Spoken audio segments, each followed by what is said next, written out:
Y también fuera del set, pues, al final del día son los que se llevan los reflectores completamente, ¿no? Sí. Entonces, los ponen en este pedestal divino. Siento que no es necesario, o sea, es un elemento más. O sea, ahorita, por ejemplo, que llevamos la peli a distintas universidades, entonces era muy padre la conversación porque era con alumnos de cine. Y sí dijo, es que Lara estaría padre que también traigan al asistente de dirección, un productor, que creo que a los actores se nos consiente mucho y luego creo que en el rodaje nos consienten mucho y nos ponen como que en un lugar que no necesariamente nos corresponde, porque al final el trabajo final es un poco todo menos tuyo, ¿sabes? O sea, porque también ya se comprobó que las películas de fórmula, las películas que creen que porque combinan tal actor con tal género, con tal periodo del año, va a ser un éxito masivo, no es cierto. Exacto. O sea, esa fórmula no existe, ¿no? Entonces sí se necesita... Entonces es raro que luego los actores que somos en realidad los que llegamos a la última etapa del proyecto, cuando tienes a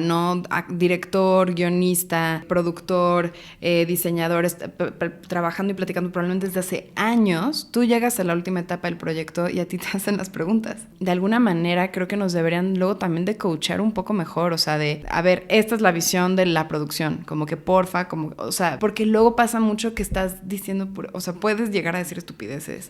Bienvenidas y bienvenidos a un nuevo episodio de Aventurarte. Yo soy Andrés Roma y el día de hoy está con nosotros Lucía Gómez Robledo, talentosa actriz quien ha participado en importantes proyectos como una película de amor y guerra, Cómo sobrevivir soltero, Saw, El juego del miedo 10, Jugaremos en el bosque, Quebranto, Trust y Sobriedad me estás matando, entre muchos otros. Bienvenida a Aventurarte, Lucía. Muchísimas gracias, Andrés. Un Hola. placer tenerte por aquí. Muy contenta de estar aquí. Qué bueno.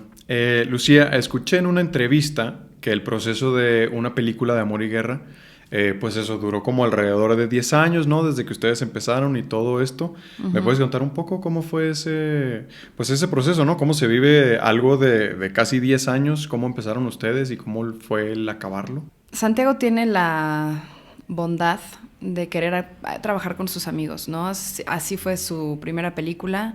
¡Qué padre! Tiene una anterior que no he visto, pero...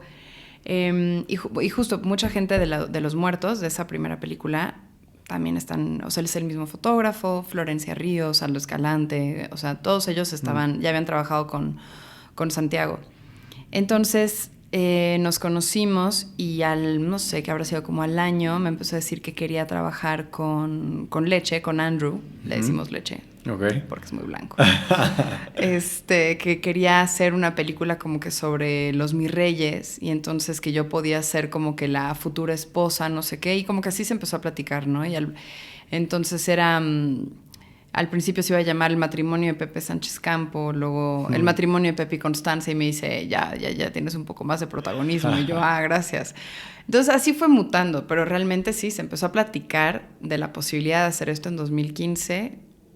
Grabamos unas escenas en 2016, que lo que es muy cañón es que, o sea, de cómo evolucionó el proyecto en general, es que Santiago estaba convencido de que nunca nos iban a dar Eficine. Entonces él trabajaba en publicidad, grababan 2 semanas, volví a trabajar en publicidad y esa era la idea. Entonces en 16 yo grabé como 2-3 días. Okay. Era una película muy diferente en el sentido de que no era era visualmente mucho más realista. Entonces estábamos vestidos normales, no había esas referencias directas a Maximiliano y Carlota. La pedida de matrimonio era fresa y ridícula, pero no era esta cosa tan absurda, o sea, era en un campo de golf y así como de pégale a la pelota, mi amor, y no sé qué. Y ahí estaba el anillo, ¿no? En no sé cómo se llama, los hoyitos de donde van las pelotas. No sé cómo se llama tampoco, pero ahí. En golf soy analfabeta. Yo también. Entonces, pero lo que era muy lírico era el guión, tenía como unos monólogos que eran muy líricos, entonces era ese toque Moar. Y nos íbamos a volver a ver en unos 6 meses después para seguir grabando. Y una cosa que no sé qué, que faltó dinero, que nos veíamos unos meses después, fue el temblor. Entonces todo fue un poco caótico. Moar se mudó, se fue a vivir a Coyoacán y en el 19 sí le dieron Eficine. O sea, entonces como que sí hubo esta cosa como de... Entonces, cuando nos dan el Eficine sí fue como de wow, pues entonces sí se puede, o sea, sí es posible.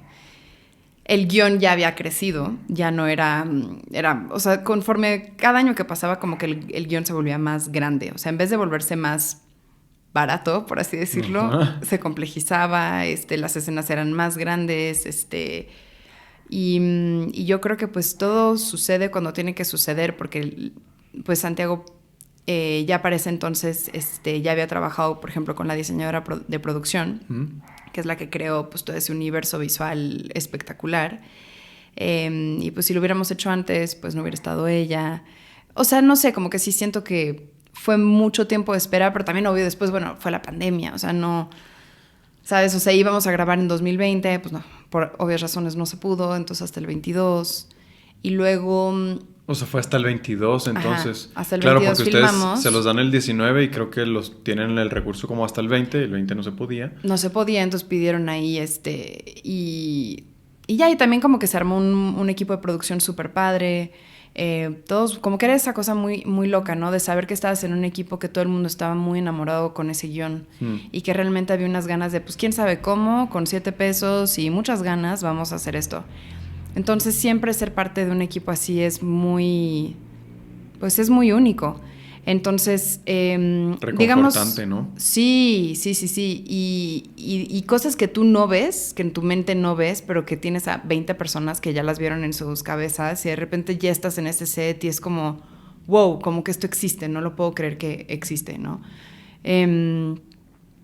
Y pues sí, ahora sí que, o sea, por eso fueron tantos años. Luego... No son tantos porque pues filmamos en el 22, fue como un año de edición, que pues tampoco es tanto, y luego estuvo festivaleando como año y medio, año 9, y ya, se estrenó en octubre del 25. Ok, o sea que todo eso o sea, toda esta evolución que sí existió, pues fue dejando un poco atrás lo que tenían desde antes, ¿no? Porque estas escenas que me dices que filmaron en el 15. Sí, no, ya no. Evidentemente, no o sea, eso ya no era parte de la historia. No, ya están en un archivo por ahí. De hecho, nunca las he visto, me gustaría verlas. Ok. Teníamos cachetes en esa época. O sea que sí, la historia fue evolucionando, los personajes evidentemente fueron evolucionando. Entonces, pues eso que ustedes habían medianamente trabajado o concebido, ¿no? En cuanto a la historia y los personajes, pues fue básicamente deslindarse de ello, ¿no? Para poder entrar de nuevo a una historia distinta. Más o menos. O sea, sí había por lo menos... Sí habían destellos ahí de lo que... Porque, por ejemplo, la relación Pepe-Constanza de estos dos medio... Digamos, en esa primera versión un poco más realista, pues eran dos fresas, ¿no? Como tantos fresas que están en su propia burbuja. Ya en la película que se filmó, pues son estas como... medio caricaturas de emperadores que quieren ser reyes porque quieren y sienten que tienen el derecho a hacerlo. Aquí era una cosa un poco más realista, entonces por ejemplo pudimos hacer porque Andrew es muy del método, entonces sí tuvimos, o sea, digo en 2016 o 15, ya no me acuerdo, pero un día nos fuimos al antro y jugamos a que éramos Pepe y Constanza y que éramos unos mamones y chido, o sea, como esa cosa de una noche jugar a esa pareja. Entonces, eso, la neta, haberlo vivido, por mucho que fue hace muchos años, ya que estábamos filmando en el 22, pues ya había eso, ¿no? De esa relación que por algún motivo se quieren, por mucho de que no son buenas personas, ni buena pareja tampoco, pero sí había, yo creo que una confianza establecida y sobre todo, bueno, yo a Andrew lo quiero muchísimo, o sea, como que mucho cariño, entonces sí ayudó el haber vivido obviamente esa experiencia y también, pues sí, ¿no? El siempre que ya sabes más o menos cómo es un crew, que lo padre es que pues como son amigos que trabajan juntos, pues estaba Juan Sarkis en producción, estaba Adrián Cores en foto, que fue el mismo fotógrafo, como que medio o sea, es el mismo equipo de alguna manera. Se fueron sumando elementos muy importantes, como Ana Emilia Barra, por ejemplo, en diseño de producción, Luba en vestuario, etcétera. Sí, pero cada elemento pues que va sí finalmente sumando, ¿no? A ese equipo que ya estaba establecido y que ya está pues sumando fuerzas, ¿no? Cada elemento que se suma sí va aportando algo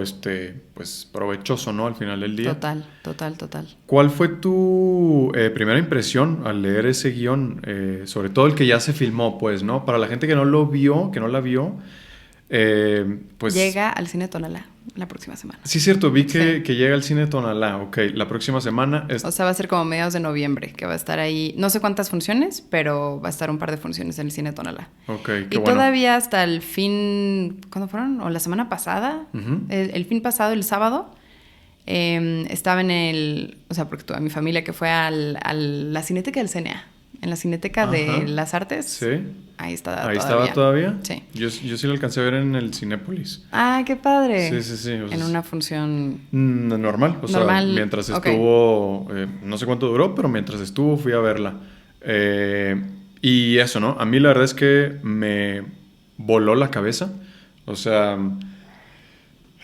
salí de la película sin saber qué había visto, de qué se trataba, qué había sucedido, lo cual para mí es un aplauso enorme. O sea, solo sé que salí con el pensamiento muy fiel de qué bueno que se están arriesgando a hacer este tipo de cosas, porque siento que estamos acostumbrados al mismo contenido de siempre, ¿no? Comedia romántica o películas sumamente artísticas que luego justo nomás no tienen distribución, etcétera, etcétera. Entonces esta fue como, ok, algo que logró llegar a salas, porque sabemos que es difícil, ¿no? Y contado de una manera completamente anormal, o sea, sí... O sea, es una sátira, ¿no? Es una sátira muy fuerte, entonces por ende pues tiene unos tonos fársicos ahí bien importantes. Tiene crítica social, crítica política. Si me estoy equivocando en algo, no, para dime. nada. Este es mi... Todo eso es real, ¿no? Y 100% correcto, sí. Tiene como cambios de época. O sea, de pronto es época actual y luego de pronto ya los estamos viendo en, no sé, a principios del siglo XX, una cosa así. Como personajes un poco haciendo alusión a históricos, ¿no? Sí. Que ustedes son como Maximiliano y Carlota. Sí, o sea, es todo lo que dices. O sea, ahora sí que es una película que creo que hay mucha gente que también no está cómodo con eso. O sea, en el sentido de que creo que es un guión que no puedes anticipar. O sea, empieza de una manera y dices, sátira, y luego acaba en el mundo de los muertos, tienes un solo que habla. O sea, es una película que no te lleva por los lugares que uno podría imaginar, ¿no? Y yo creo que eso ya nos pasa mucho cuando vemos películas, ¿no? Que es como que ya puedes anticipar lo que viene. Sí. Y aquí no. Y sé que hay mucha gente que eso lo incomoda mucho. Entonces, a mí eso, como tú, me parece una virtud. Siento que, pues justo, tenemos que proponer cosas diferentes. Esta película es... Porque luego mucho de lo que pasa con el cine independiente mexicano es que es muy minimalista. Es trágico, o sea, hay grandísimas películas. En nada esto es una crítica, pero es, digamos, o sea, en ese sentido esta película es muy diferente, ¿no? O sea, no es minimalista, es todo lo contrario, es barroca, recargada, maximalista al 100%. Y habla de crítica social, pero no en ese tono como, no sé, tan duro y desolado, ¿no? O sea, aquí...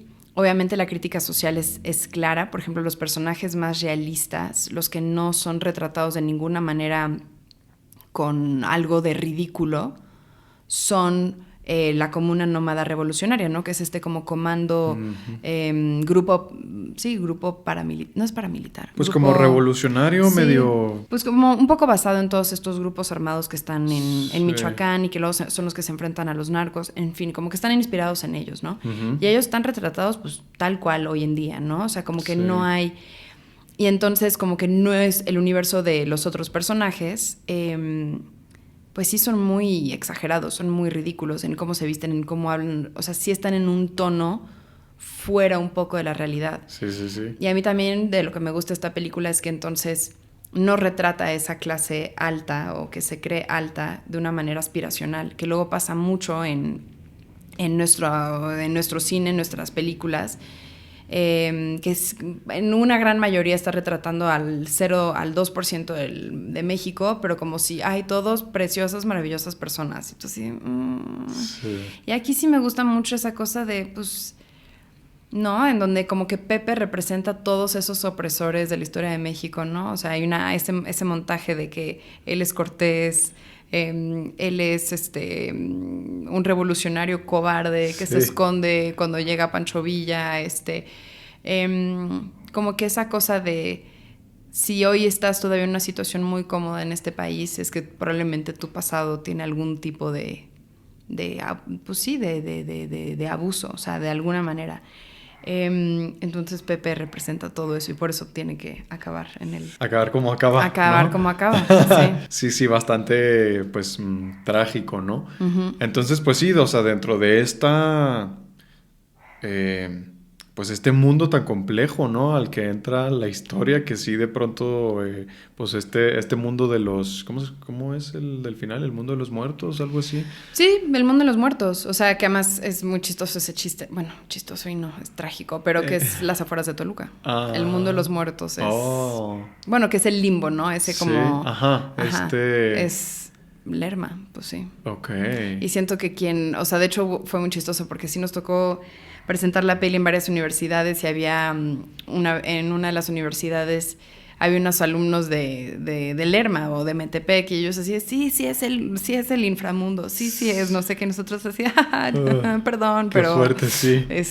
Sí, como que sí es un lugar como de transición duro, en donde hay mucha violencia, mucho desaparecido, o sea, como que y esa escena donde están como que reguiletes y lo está llevando Toño Muerte y que pregunta así, ¿quiénes son estas personas, Toño? Uh-huh. Y le dice, pues son los desaparecidos. O sea, sí es una película que toca muchísimos temas.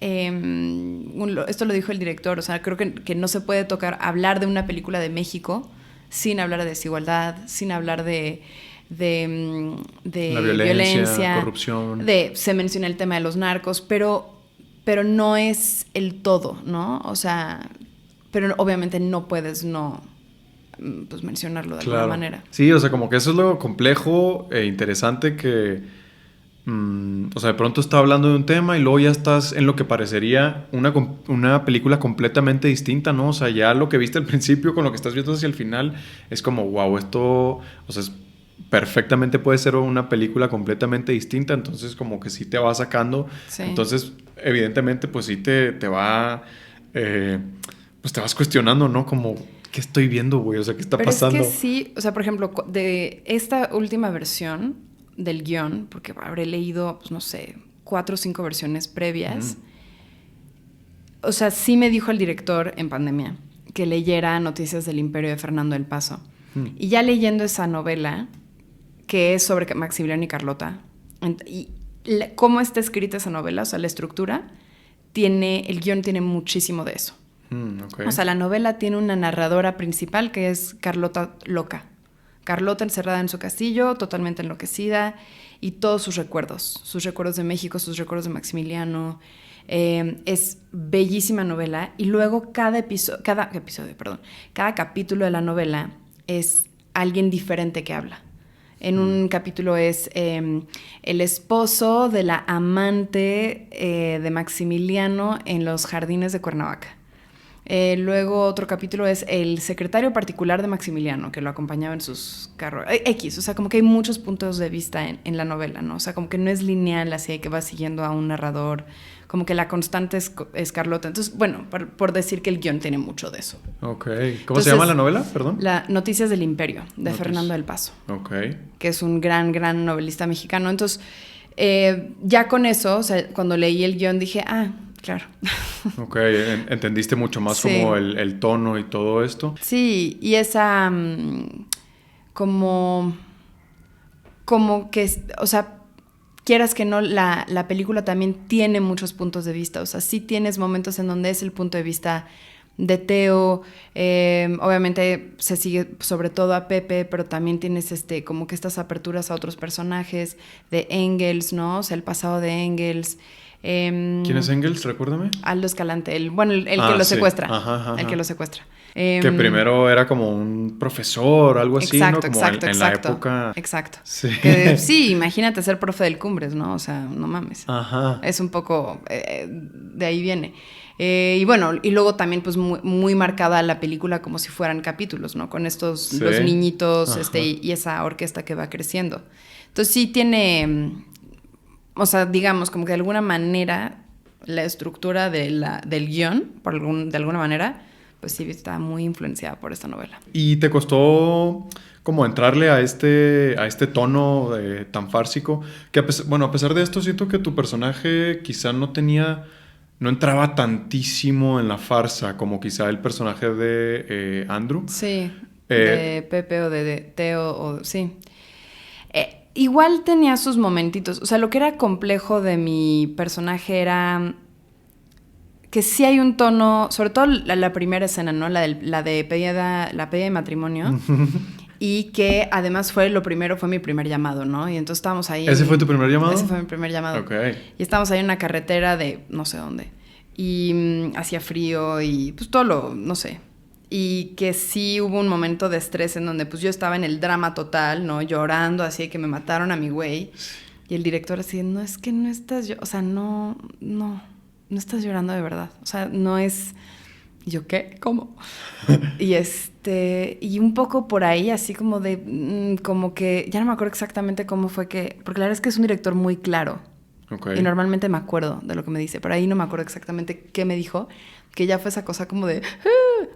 como, no sé, de buscarle tantitita comedia a la situación.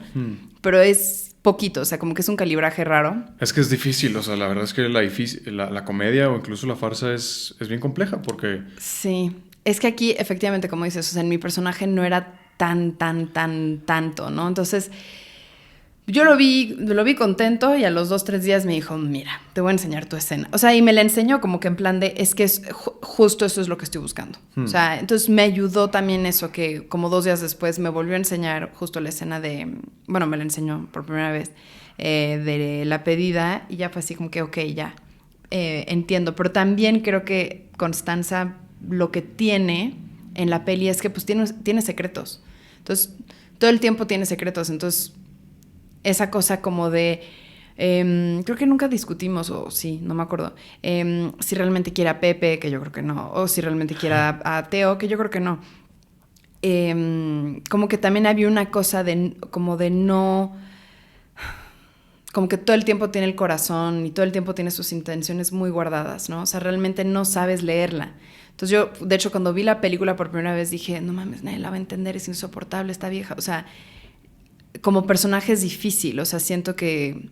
Y luego me gustó, dije, no, tiene sus misterios. Y me gusta mucho esa cosa de, en un guión, en una película que, en una realidad, ¿no? Mexicana todavía, en donde todo destino de una mujer tiene que verse marcado por el matrimonio de alguna manera u otra, y que ella siempre estuvo tramando su escape. Se me hace increíble. Aparte de todo eso, o sea, siento que es muy... muy estética la película, o sea, sí. Dentro de este estilo barroco y también contemporáneo y todo el mundo que tiene, o sea, como ese, pues sí, al final del día como el diseño de producción, ¿no? Completo, desde la vestuario, foto, la música, exactamente, sí. Todos los sets, todos los locaciones y todo ese conjunto logró como un estilo bastante particular y como muy estético, que incluso, o sea, por momentos me recordaba como a un poco, no sé por qué, el estilo de Yorgos Lanthimos, ¿no? Como, sí, como nos lo han dicho. ¿Sí? Sí, hubo una reseña de Letterboxd que decía que era como Wes Anderson meets Yorgos Lanthimos, pero con Mexican Western, una cosa así pusieron. Sí. Pero de hecho justo fue muy chistoso porque el primer día de llamado, la peda de matrimonio, de repente me dice Moar, me dice, güey, ¿te pareces a Emma Stone? Y yo... Lo estaba viendo ahorita que empezamos a hablar, dije... ¡Ah! Y luego el día que grabamos el dolly back, términos técnicos, pero el dolly back de Constanza ya vestida de novia en el sofá y que el dolly back se echa para atrás y de repente llega Moar así de... The favorite. Sí. O sea, no puede ser. Así como que todo contento, ¿no?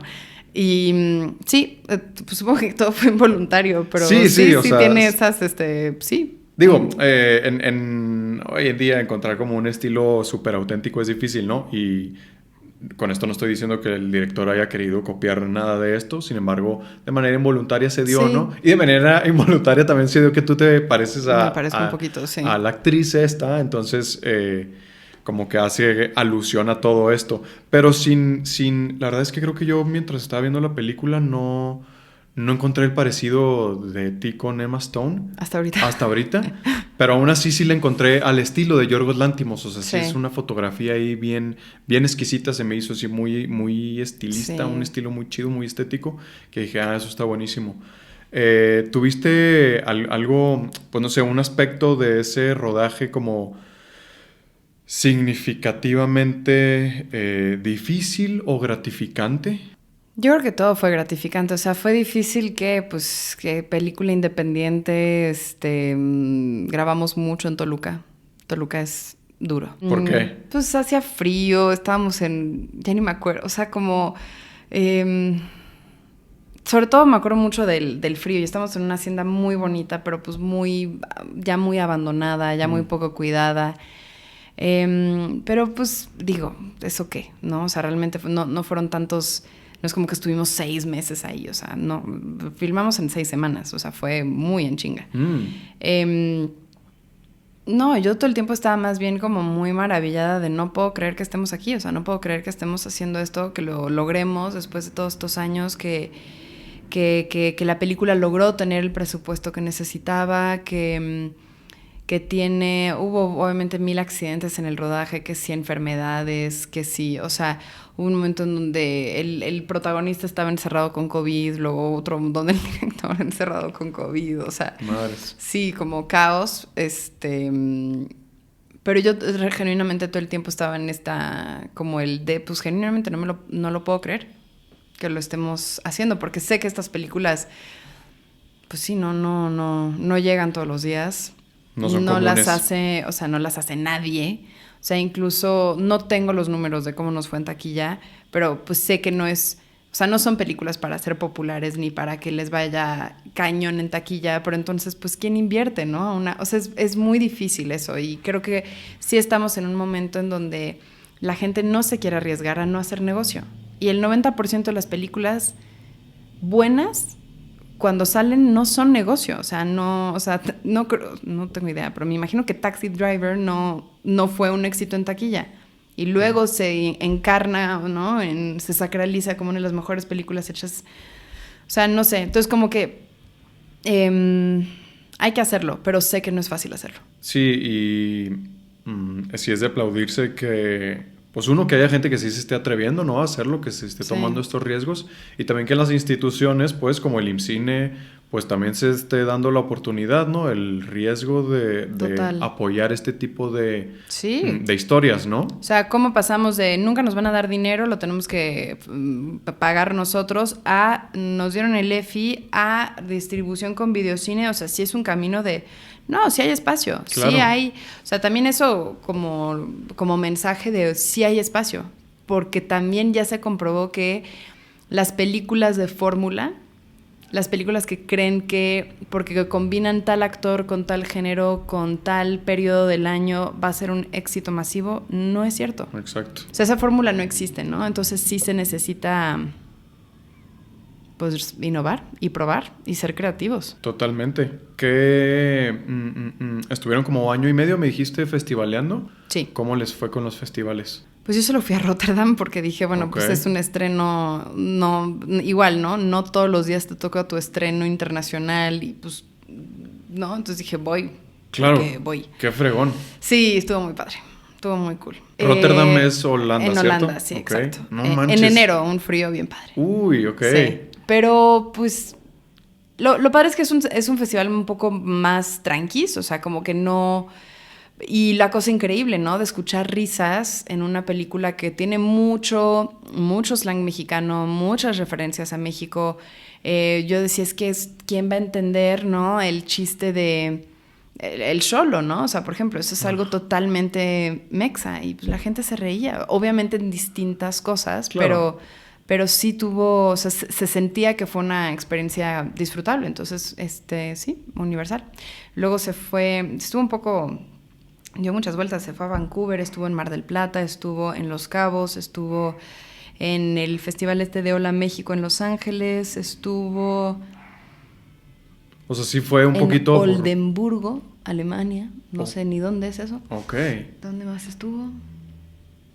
No me acuerdo. Ya con eso, o sea, es bastante interesante que sí haya sido, pues, bien recibido y entendido, pues, ¿no? En otras culturas que dices, o sea, justo no tienen nada que ver con México y que sí hayan caído los chistes y todo. Luego tienes me acuerdo una reseña creo que esto fue en Vancouver, que dije, claro, Vancouver, o sea, como canadiense, o sea, de grab your edibles y vean esta peli, y yo, ok, no se droguen, ¿no? Bueno, sí, no sé, disfruten la peli como quieran, pero pues sí, o sea, ya cada quien le va viendo un poco su valor, ¿no? Como contextos distintos, ¿no? Ahí culturalmente, pues sí, bien variado, ¿no? Exacto.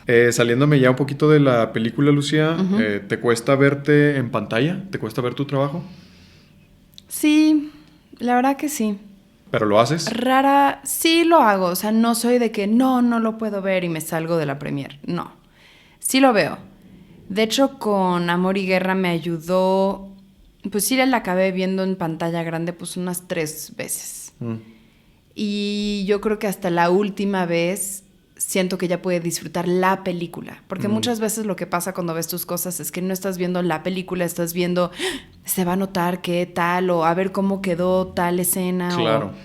O, como que uno está en el detalle de los recuerdos del rodaje, ¿no? Y sí creo que es padre darse luego la oportunidad de, pues tienes que tratar de disfrutar el producto, aunque haya sido parte de, ¿no? Que es bien difícil, la verdad sí es bien complicado porque lo estás viendo desde un punto súper subjetivo de todo lo que se vivió en ese momento, ¿no? O sea, tú estás viendo esa escena y estás viviendo lo que pasó antes de que dijeran acción y lo que sucedió durante ese día y sí, de que así es que en realidad ese actor, o sea, también es, o sea, pero también es horrible, ¿no? Porque le estás rompiendo la ficción a los demás. Claro. Pero es raro, o sea, sí, o sea, por ejemplo, o sea, mi familia siempre es esta cosa como de, pues es que eres tuyo, sí, ya sé, qué raro, soy yo, pues sí, o sea, no lo vean, entonces, o sea, ya sabes, de obvio sí te rompe un poco o sea, prefiero ver películas con otras personas, ¿no? Claro, por supuesto. Si quiero relajarme, o sea, jamás vería una película, algo en lo que yo salgo, pero no sé, o sea, sí siento que uno puede aprender, o sea, luego siempre hay esta cosa como de, bueno, probablemente nunca quede la toma que tú querías o salga la escena como tú la imaginaste.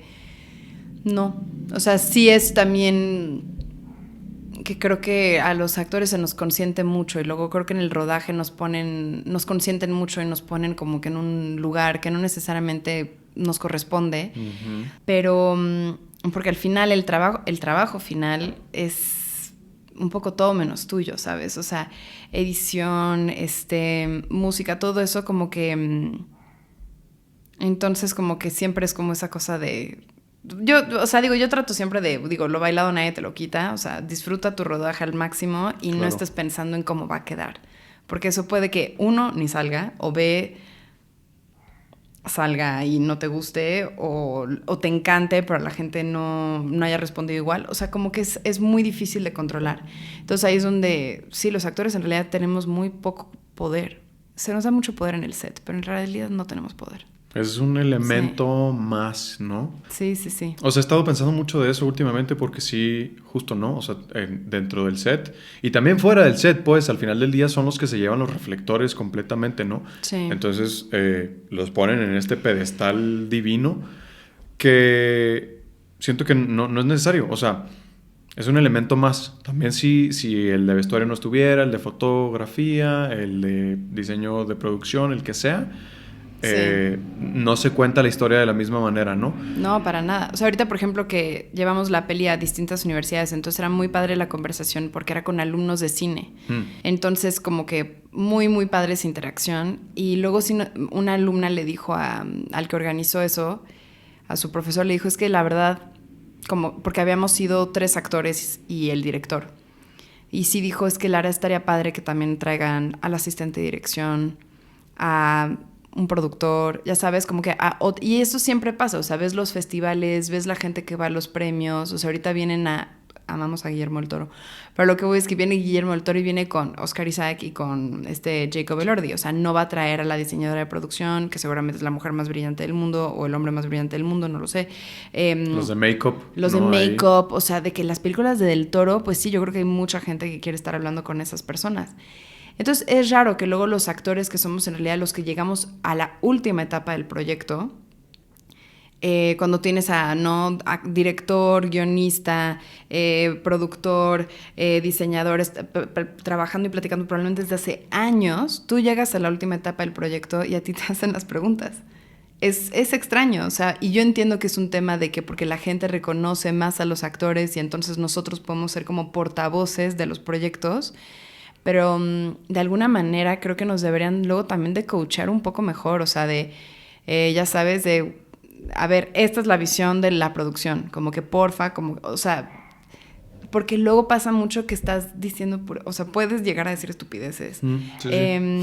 Y entonces no se aprovecha ese reflector que traes encima. Claro. O sea, lo digo en general, o sea, en general en el mundo cinematográfico. O sea, luego nosotros somos como que los voceros de proyectos en los que de verdad no conocemos todo el trabajo que hay detrás. Sí. Y a veces sí le dicen al director un poco más, ¿no? De 20. O sea, ahorita, por ejemplo, tenemos una serie en agosto y al director lo subían a todos los podiums y a todas las entrevistas. Y el güey, yo lo veía sufrir. Yo así, te entiendo, es horrible. También hay personalidades, ¿no? Es como complicado. Sí, bueno, no es para todos el estarse subiendo a todas las entrevistas, ir a estos... tour de medios, ¿no? Estas películas de Hollywood que hacen los tours de medios mundiales y todo esto. Por ejemplo, Guillermo del Toro, hablando de él, siento que él no disfruta eso para nada, ¿no? Yo digo, no lo conozco, ¿verdad? No tengo idea, pero en las entrevistas que he visto, sobre todo hace algunos años, se veía como incomodísimo de que, güey, yo no quiero estar aquí. Y últimamente ya lo he visto como más disfrutándolo, ¿no? Y desde una postura bien relajada de que, órale, está chido desde una... humildad y generosidad, aquí me siento a compartir ideas y esto. Claro. Pero sí, pues definitivamente no es para todos, ¿no? Estoy buscando esta película que me resonó con algo que dijiste ahorita, de que sería importante, ¿no? Que luego a los actores, los que van a dar la cara en las entrevistas y todo esto, se les dé una cierta capacitación de... Sí, no, bueno, no sé si capacitación, asesoría. Sí, porque luego, no sé, puede que porque te gustó a ti a modo personal el vestuario lo menciones, ¿no? Pero... ese no es el enfoque. Ese no es el... Ajá, ¿no? O sea, porque luego sí es cierto, o sea, a mí me han dicho, me han coachado, por así decirlo, en cuidado con estos temas, ¿no? De esto no. Pero no tanto esto, si se puede, porfa, sí, menciónenlo. Y entiendo que al final como que le tienes que dar su libertad al actor de decir lo que quiera y que es libre y lo que sea. Y sí, pero estás promoviendo pues un producto que tiene el trabajo de unas 70 personas, ¿no? Como que sí... o sea, siento que no deberíamos ser los únicos voceros. Y sí, chances sí deberían de, pues sí, darnos más lineamientos. Uh-huh. Por respeto y por representación, ¿no? Más digna del trabajo de todas esas personas. Sí, y de la idea o filosofía, pensamiento que está queriendo contar, ¿no? Esa historia, esa película que se logró. Total. Esto sucedió con la película de Blake Lively. No la vi. ¿No la viste? ¿El dramón Romper el círculo. No la vi. Pero, ¿viste más o menos la controversia? Sí, qué chismazo. Sí, por ejemplo, ¿no? O sea, yo vi la película, la verdad es que me gustó. Uh-huh.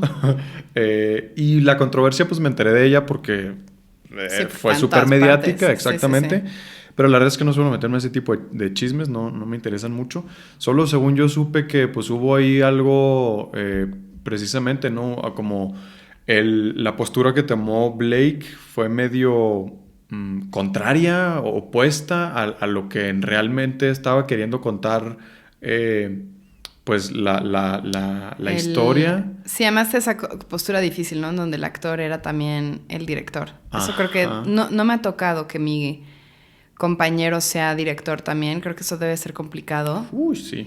Pero, no, ese drama... O sea, siento que es muy triste que se hable... Digo, al final luego hay gente que dice, mientras se hable de tu proyecto y genere suficiente morbo o ganas o lo que sea y que la gente lo vaya a ver, qué fregón. A mí sí se me hace un poco como, ay, qué chafa que más sé del chisme y de todo que las demandas y no sé qué, que del proyecto en sí. Claro. O sea, como que eso... Pero bueno, pues ¿qué se le hace? Pues uno de los chismes también le fue era... súper bien a la peli, que es lo peor de todo. Uno de los chismes, según yo, también era que eso fue un stage, ¿no? O sea, ellos lo provocaron, pues, fue intencional que se diera precisamente esta controversia para la publicidad, ¿no? Es un chisme, no tengo ni idea. Puede ser, ¿eh? Pero no lo veo tan descabellado, sí, no. O sea, en esta época de... Pero justo, por eso siempre lo hace gente que luego tiene ya... Porque también, por ejemplo, creo que con una película de Sydney Sweeney no sé, o sea, es jugar con la vida privada de los actores. Y sí. eso entiendo que eres una figura pública, o sea, no eres realmente privado, o sea... Y obviamente entiendo, es muy complicado, ¿no? Esa cosa de no me pregunten de mi vida privada, pero sí, pero no. Es complicado, ¿no? Sí. ¿Qué límites pones? Porque también, pues, hay interés tuyo en que ciertas cosas de tu vida se sepan, ¿no? O sea, en donde también luego los actores se ven beneficiados. En fin, es todo un show. Pero sí siento que hay... Que cuando, o sea, yo quiero ser idealista, que si tu proyecto es bueno, no necesita de toda esa cosa. Sí, o sea, no necesita de tanto show, de mentir o no sé, o sea... Totalmente de acuerdo. O sea, si tu historia es buena, si el mensaje que está queriendo contar es realmente bueno y auténtico, pues va a saber encontrar su público, ¿no? Sí. Y si no lo encuentra, últimamente... He visto muchas de estas películas que justo cuando salieron no conectaron, porque aparte, pues es eso, ¿no? Son tantos factores que no sabes si tu película va a ser buena, va a ser exitosa, como decías. Puedes tener al mejor actor, al mejor director, todo así, todos los puntos son perfectos y tienen puntito verde, pero resulta que no tuvo un buen marketing o la época en la que salió no fue buena, estuvo compitiendo con la de Marvel, X y 10,000 cosas que nada te lo asegura, ¿no? Entonces... sí, no. Se me fue qué te iba a decir. No sé por qué te estaba diciendo esto. No te preocupes. ¿Cómo empecé diciéndotelo? Pero pues sí, como todo, es una industria que todas las industrias de lo creativo, ¿no? O sea, no existe el mapa, o sea, realmente no existe el mapa, todo es mucha incertidumbre y creo que lo único que podemos hacer es tratar de trabajar con congruencia y con cierta honestidad, o sea, porque no le puedes adivinar a nada, ¿no? Eso, o sea, realmente es lo único que también yo para mi vida, ¿no? Y para entender las complejidades de este universo, trato de aplicar y que también, pues, si tú eres una persona, pues, un poco justo, que logra un poco despegarse también, ¿no? O sea, acabaste de rodar, qué chido, ojalá le vaya bien, pero quién sabe. No sabes lo que te va a dar al final. Sí. Y luego las cosas llegan desde de los lados más imprevisibles. Y suelta, ¿no? O sea, como que... Desapegarse. Digo, cada 2 meses estoy en angustia y crisis, o sea, obviamente. Claro. Pero, o sea, creo que esa es la idea y la única manera de más o menos estar en paz. Sí, totalmente. El desapego de que terminas el proyecto y ya lo sueltas para... sí, y no agradecer que lo tuviste, que estás en set. O sea, para mí cada día en set es un regalo. O sea, nunca sabes... hay muchas carreras que suben y luego bajan. O sea, genuinamente no creo que nadie la tenga comprada. Nunca. En ninguna industria. Entonces sí, cada vez que estoy ahí es como...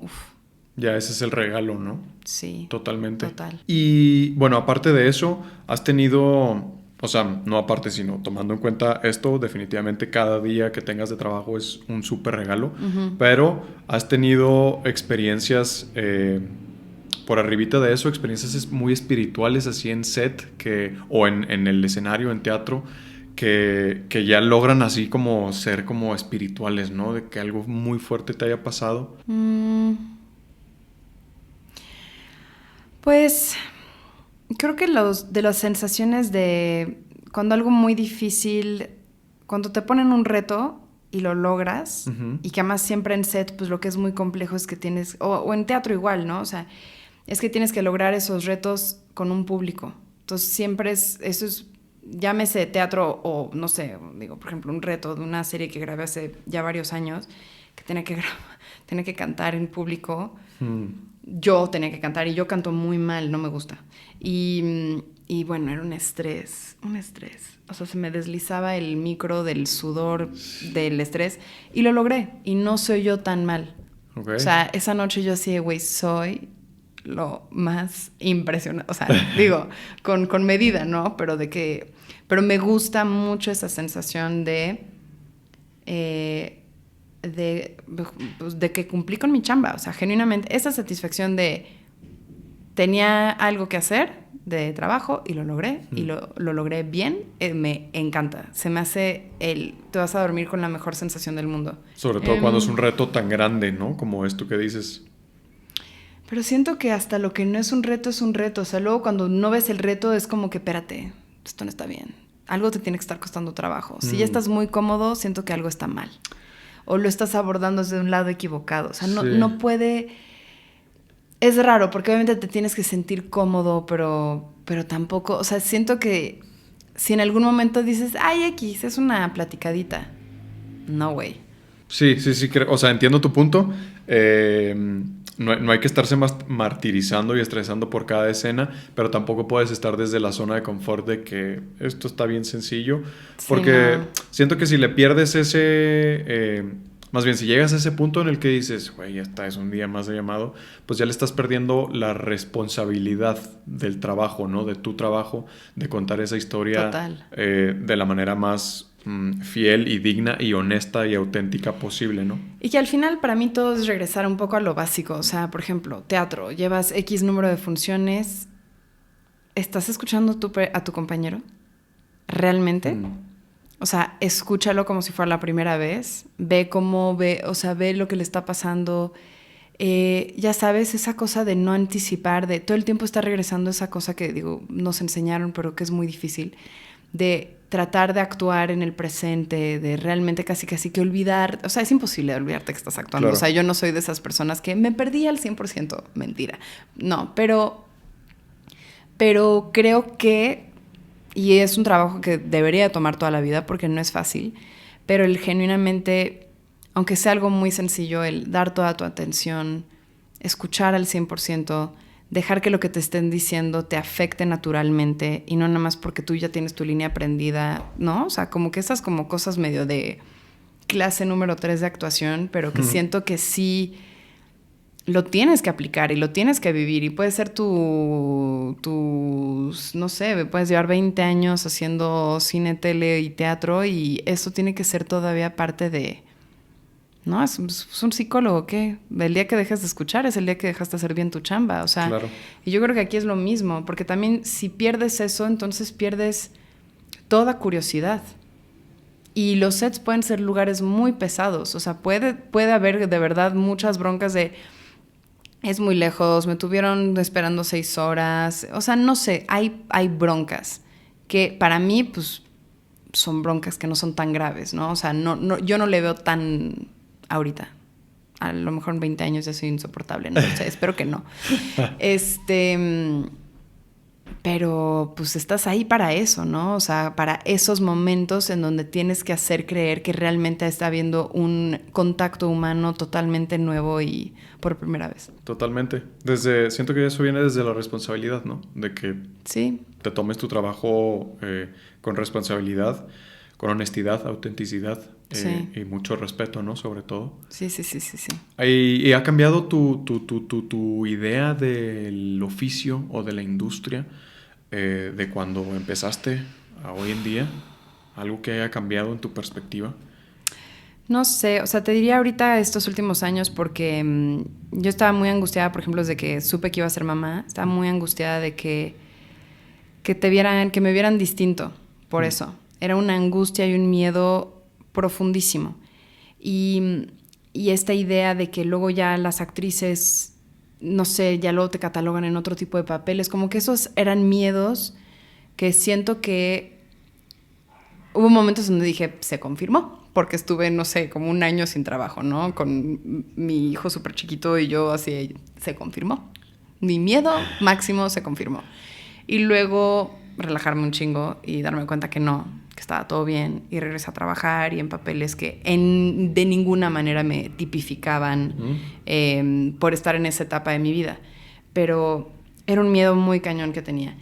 Y luego, pues, el darme cuenta que, en general, el universo laboral en muchas industrias no es muy chido cuando eres mamá, la verdad. O sea, sí... O sea, no me ha tocado todavía como que el pelear, porque todavía no ha sido necesario, pero, por ejemplo, el tener que negociar oigan, y me tienen que dar este trato o estas concesiones o no sé qué, porque ya no soy dueña al 100% de mi tiempo. Porque ya tengo una responsabilidad de O sea, todavía no me ha tocado, o sea, todo se ha acomodado bien, pero eventualmente, pues, si te tienes que ir a grabar 4 meses a no sé dónde, pues va a ser como que me tienen que ayudar a que también pueda venir, si no todo el tiempo. O sea, ya sabes, como que esas conversaciones, y siento que se logra cuando ya tienes cierta... Suena horrible, pero si esto me hubiera pasado hace 10 años, o sea, yo empezando mis 25 años y con un bebé, yo decía, oigan, o sea, siento en mis huesos que la gente te hubiera mandado a volar. Sí. Y que hoy, porque ya...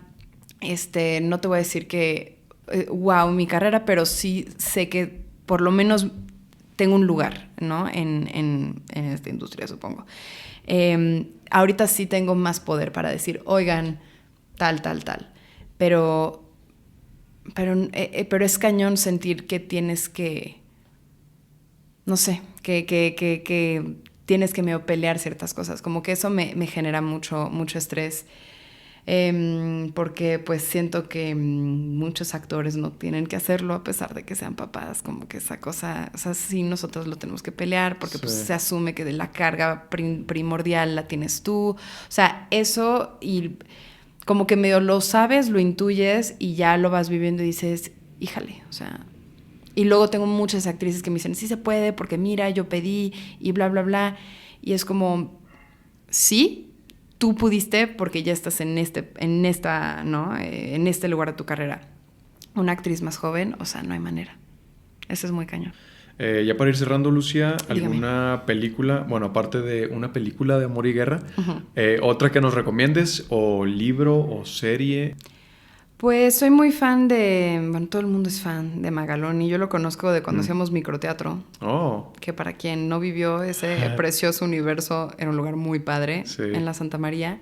Ahí fue mi primera chamba. Escribí una obra de teatro y la montamos ahí. ¿Tú la escribiste? Yo la escribí. Okay. Y contraté a mis amigas, porque, claro. pues, obvio.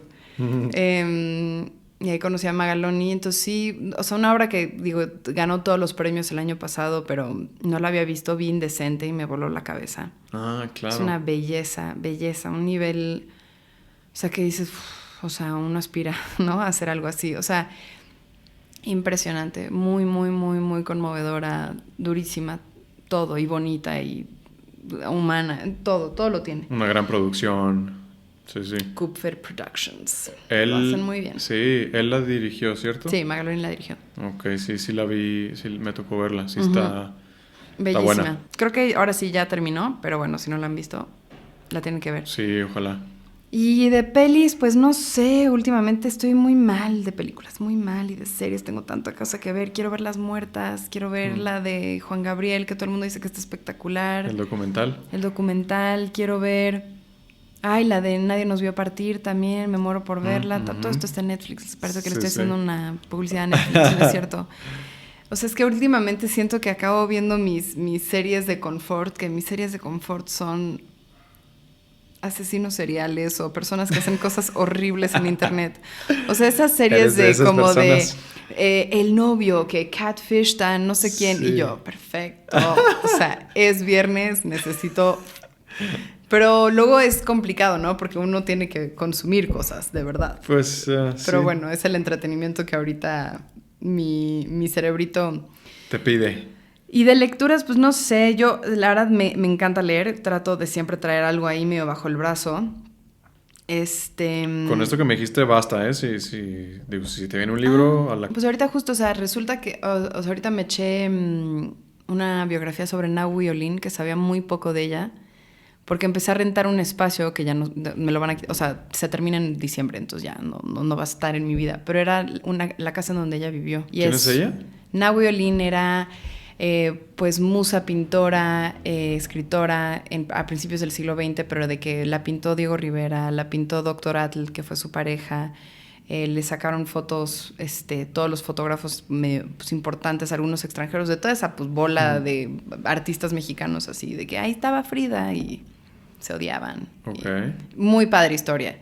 Y he pensado mucho en ella, porque este espacio que ahora digo es una oficina, pero es la casa en donde vivió ella como 30 años. Entonces como que siempre esta cosa como de... Y pues sí, ¿no? En una mujer totalmente avanzada para su época. O sea, definitivamente México no estaba listo para una mujer tan talentosa, tan bella, que nadie podía, ¿no? ¿Limitarla o encasillarla? Pues sí la limitaron, porque sí le quitaron mucho y la maltrataron mucho. O sea, sí, nunca, o sea, es difícil todavía, siento realmente que tener el respeto que te mereces como mujer cuando eres, bueno, estoy hablando de Nahui Olin, ¿verdad? Pero con, o sea, ese nivel de fuerza creativa y además muy bonita. O sea, siento que México todo el tiempo cuando eres, si eres bonita, o sea, no sé, ese efecto Marilyn Monroe, ¿no? De que si eres bonita tienes que ser un poco tontita para que la gente pueda lidiar contigo. Entonces ella era todo menos eso. Entonces nada, pues una historia muy trágica y todo. Entonces estoy en mi ahora espacio de oficina y es como, Nahui, aquí estabas. Sí, eso. Pero nada, siempre trato de, o sea, estudié literatura, no porque sea yo crítica literaria en lo absoluto, pero porque me gusta mucho leer. Entonces siempre traigo algo ahí. A la mano. Sí, ahorita empecé a leer de este güey que se llama Sacher Masoch, que de ahí viene el masoquismo de su apellido. ¿Ah?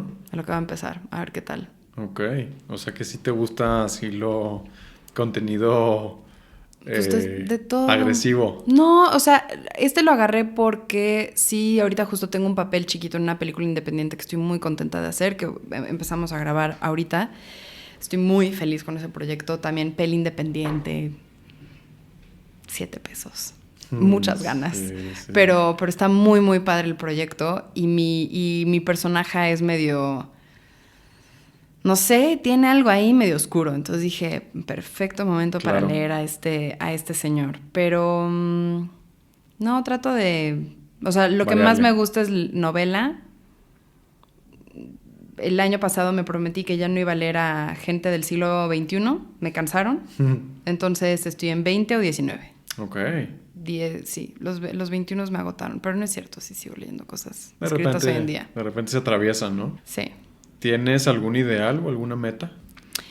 Pues me gustaría siempre estar metida en todo. O sea, me gustaría siempre poder hacer cine, siempre poder estar... Me gusta mucho también la tele, el teatro, o sea, como que poder estar un poco en las tres cosas. Lo que te decía al principio, o sea, no decirle que no a nada, o sea, siento que todo es trabajo, todo es digno, o sea, como por qué le diría que no. Digo, con ciertos límites, pero sí, siempre tratar de tener un pie en algo, en todo, en todo. Y me encantaría volver a hacer teatro clásico, o sea, me encantaría eventualmente así de que Shakespeare, pues sí me encantaría. Sí, me encantaría. Yo quisiera ser Cleopatra, pero tengo que tener más de 40, entonces en unos años, no sé cómo, pero sí, me encantaría hacer eso. Eso, y pues nada, envejecer chido en esta industria. O sea, no tengo otros planes, o sea, de O sea, sí tengo muy, muy claro que quiero hacer esto todo lo que se pueda, todo lo que dé la vida. ¿Y si no te hubieras dedicado a esto? ¿A qué te hubieras dedicado? Es que no sé, o sea, es que hubiera sido otra yo. O sea, si no fuera actriz, entonces yo creo que sería como bailarina de flamenco. Pero yo no sé bailar. Entonces hubiera tenido que ser otra vida, otra persona. Porque yo tengo 2 pies izquierdos. Okay. Entonces no hubiera sido yo. Okay. O sea, o chance escritora, o sea, pero la verdad no creo. Aparte del arte, ¿qué te hace feliz? Pues hoy, pues nada, mis gatos, I guess. ¿Cuántos tienes? 2, pero algún día van a ser muchos más.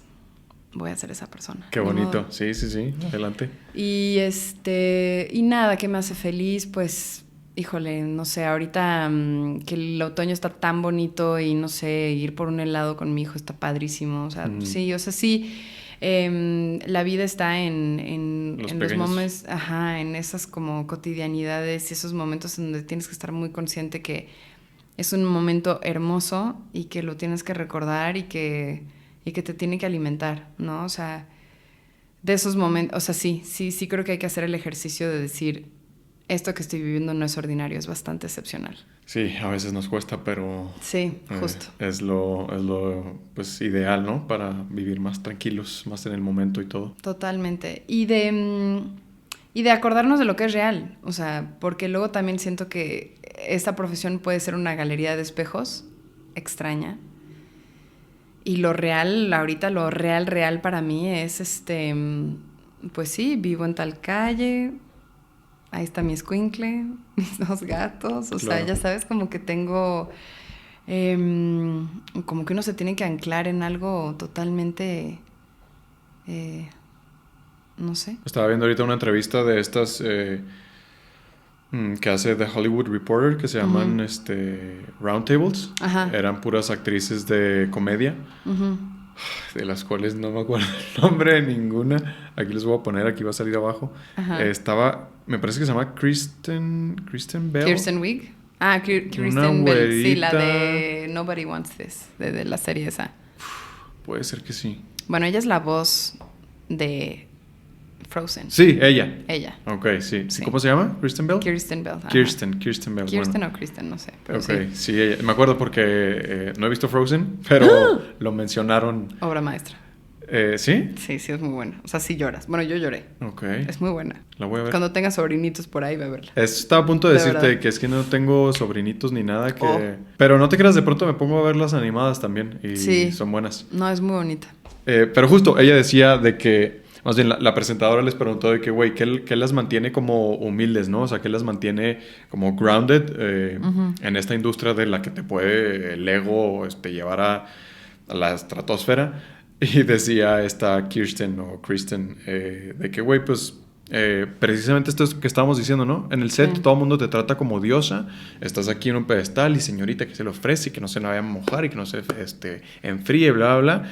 Y dice, lo que me mantiene humilde es llegar a mi casa y que mi hijo adolescente me voltee los ojos, me mande al carajo en 2 segundos y me ordene la cena, ¿no? Sí. Es como esas cositas ordinarias que te regresan al presente, ¿no? Y a lo real de que, pues sí, o sea, hace 2 horas te estaban tratando como diosa, pero pues mira, eres mamá pero y justo, tienes tus hijos adolescentes. Es que yo creo que a nadie, aunque no tengas el adolescente, o por ejemplo el otro día tuve que llevar a mi hijo al teatro y porque no tenía con quién dejarle, pues ni modo, viene al teatro, ni modo. Y le compré un helado y acabo vomitando el helado en el lobby del teatro. En fin, un caos. Y yo así o sea, caos horrible. O sea, aunque no tengas esos recordatorios así como el adolescente culero, o sea, sí siento que a nadie le hace bien que lo traten como si fuera algo tan extraordinario todo el tiempo, ¿no? Sí, o sea, sí siento que... Y también porque si no te obliga a seguir aprendiendo, a nutrirte. O sea, a mí, por ejemplo, en la escuela nos insistían mucho en el no tienen derecho a aburrirse, que también era un poquito... no sé, demasiado. Obviamente todo el mundo se aburre y ni modo, y existe Instagram por eso. Pero esa cosa de tienen que seguirse nutriendo de la vida. Si estás en el metro, observa a la gente. Si puedes, ve una galería, ve un museo. O sea, nútrete todo el tiempo. Como que tienen que tener... Como que insistían mucho en eso. Tiene que seguir generando curiosidad el mundo que te rodea. Claro. Porque si no, ¿de qué vas a sacar para cuando tengas que actuar? Y obviamente es difícil en una vida cotidiana de, no sé, no sé, tienes una bronca con el SAT. O sea, si tienes una bronca con el SAT es muy difícil ser creativo en la vida. Pero, claro. Pero tratar de tener esa línea de, claro, o sea, si tu chamba eventualmente es de tener que entender situaciones que no son tuyas, meterte en zapatos que no tienen nada que ver con los tuyos, de dónde o sea, te tiene que interesar lo que te rodea para sacar los elementos para poder inventar eso, ¿no? Sí. O sea, yo siento, o sea, entonces tú no puedes ser tan maravilloso y extraordinario. O sea, creo que eso hace daño, la verdad. Totalmente. Hay que estar con los pies bien aterrizados, ¿no? Bien en la tierra para no perderse. Y además uno sabe, o sea, esto es en todas las industrias, o sea, pero todo lo que sube baja. Uh-huh. O sea, aparte, genuinamente. Y sí, yo estoy muy agradecida de, no sé, piensas en los niños actores o lo que sea, como que cómo no, o el haber tenido una fama loca a los 20, ¿no? Como que estás muy chavo, o sea, sí siento que, o sea, yo ahorita que a mi edad, pues más o menos, o sea, me siento más o menos reconocida. Y digo, perfecto, yo ya soy señora, o sea, yo no me voy a, o sea, esto no me, ¿qué? O sea... Ya tienes una madurez más forjada, ¿no? Sí, claro, o sea, al contrario, me da para arriba, pero pues no... Sin que te pierdas, pues, ¿no? No, hombre, o sea, ojalá, es como si estoy yendo al súper. Sí, por eso es difícil los niños o adolescentes que sí. obtienen esos niveles de fama, pues... Sí, creo que después es muy difícil ser un adulto normal. O sea, sí creo que está cañón. No porque sea, culpa de ellos. O sea, genuinamente creo que no... No estamos hechos para lidiar con ese tipo de No puedes tener esa cantidad de atención en un momento en el que tu cerebro se está genuinamente acabando de formar. Está cañón. Sí. Lucía, ¿tus redes sociales? Yo solo estoy en Instagram porque X... Qué horror. Estoy @LuGomezRobledo. Hay fotos de gatos. Y no, pero ya estoy más pro. Y ya subo más cosas más constantemente de chamba. Y personales. Personal, como que tiene que haber un porcentaje de personal. Pero siempre no es como todo, ¿no? Pero sí, leve. Pero estoy tratando de ser más constante, más presente. Pues gracias por estar acá, Lucía. No, hombre, por favor, encantada, Andrés. Muchas gracias. Este asiento es tuyo para cuando quieras regresar. Muchísimas gracias. Feliz de la vida cuando quieras. Pues muchas gracias. Saludos a todos los que nos escucharon. Nos vemos la próxima. Adiós. Bye.